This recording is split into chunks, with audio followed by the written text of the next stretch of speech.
Let's talk about teaching with Blackboard, specifically around classroom routines and expectations.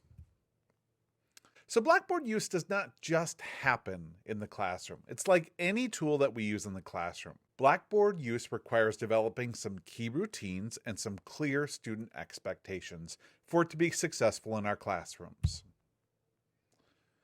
So we're going to share some tips for developing great Blackboard habits in your classroom. And with a little bit of work and commitment to the whole process, Blackboard is going to become the hub of your classroom. It starts with putting everything in Blackboard. When our students know that the resources are always available in Blackboard, and when we use a predictable course structure that we actually teach to the students, label all the resources, and add really clear student-friendly directions, the rest of this becomes possible. Also, routine matters. We have to teach with Blackboard. We have to reference Blackboard. We have to display Blackboard for the students every day. When we do that and show them that all of the resources are here, all of the directions are clear and easy for them to follow, and when we use Blackboard as a part of our daily routine, we will allow them to see that Blackboard's where they need to go when they have questions or need to access resources. One idea is to make sure we start off class every day with a bell ringer or an opening activity in Blackboard.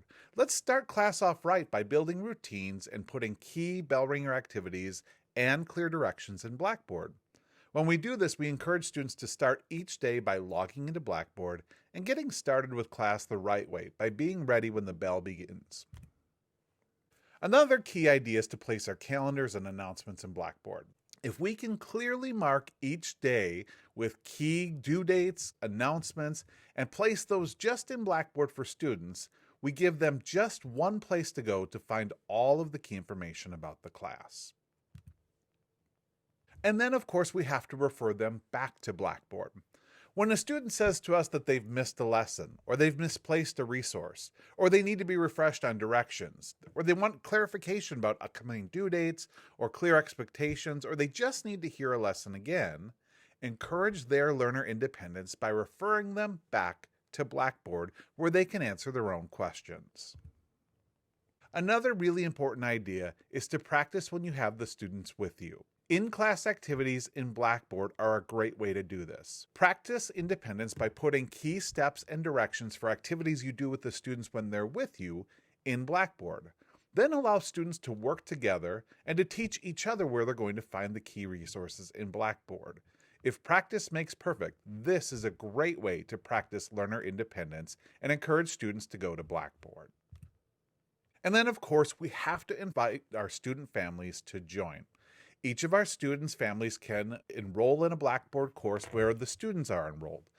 That means that we can share with families our expectations about Blackboard use so they can also encourage their children to become more independent learners. It also invites our families to support student learning by logging into Blackboard and seeing what their students are up to in the classes. When we do all of these things together, we begin to build routines and clear expectations for Blackboard use in our classrooms.